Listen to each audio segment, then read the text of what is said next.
राष्ट्रपति महोदय से ये मांग की थी कि सरकार को तुरंत बर्खास्त किया जाए। हमें इस बात की खुशी है कि जो मुद्दे हमने राष्ट्रपति महोदय के सामने उठाए उन्होंने उनका संज्ञान लिया। अपनी उनकी राष्ट्रपति, अपनी उनकी एमएचए, अपने उनके एलजी, अपना उनका प्रतिनिधिमंडल, तो ये बेवकूफ किसको बना रहे हैं?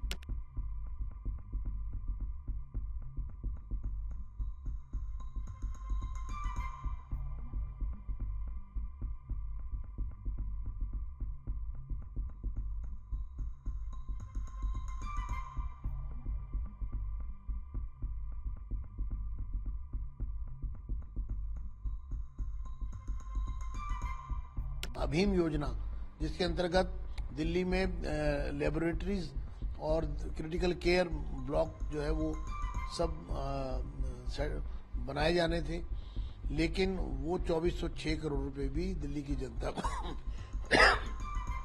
उन्होंने उसका लाभ भी नहीं लेने दिया। यानी कि केंद्र की योजनाओं का लाभ नहीं मिलेगा। भ्रष्टाचार में पूरी सरकार लिप्त है। मुख्यमंत्री लिकर स्कैम में अंदर है। इसी तरह जल बोर्ड स्कैम हुआ है, इसी तरह अस्पतालों के निर्माण में स्कैम हुआ है, इसी तरह से टेक्निकल यूनिवर्सिटी जो है डीएसयू में स्कैम हुआ है। तो भ्रष्टाचार दिन प्रतिदिन इस सरकार में बढ़ रहा है। अराजकता है, सरकार नाम की चीज नहीं है।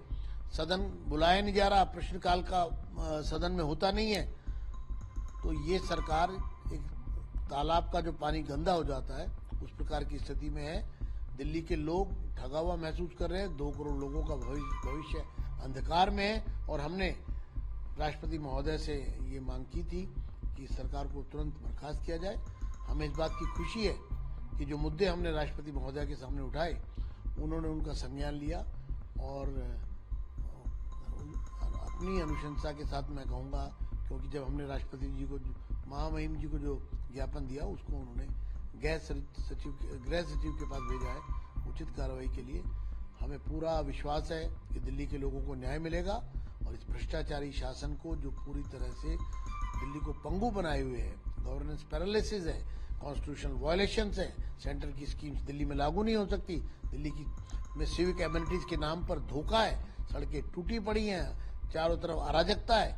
इससे दिल्ली के लोगों को जल्द छुटकारा मिलेगा।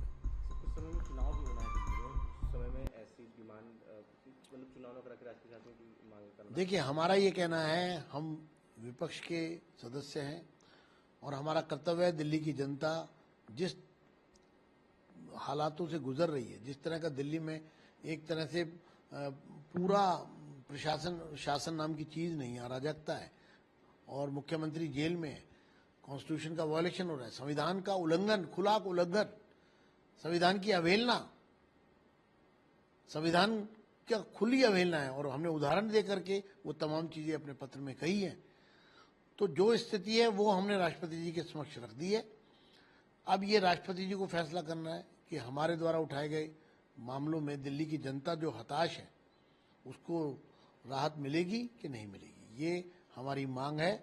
और हमारे साफ रूप से कहना है कि इस समय 1 मिनट भी सरकार का बने रहना दिल्ली के लोगों के लिए घातक है। कि ऐसा लग रहा है कि बीजेपी ने शायद कोई सर्वे करा लिया है और जो भारतीय जनता पार्टी पहले कूद रही थी कि दिल्ली के अंदर अब अरविंद केजरीवाल को हराएंगे और भारतीय जनता पार्टी की सरकार बनाएगी, वो हौसले भारतीय जनता पार्टी के पस्त हो गए और भारतीय जनता पार्टी को मालूम पड़ गया कि अरविंद केजरीवाल के साथ चुनाव में जीतना संभव नहीं है।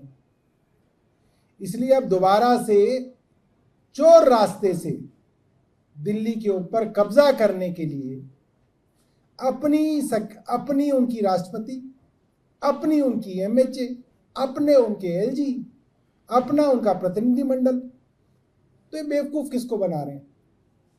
तो सब एक ही तो है।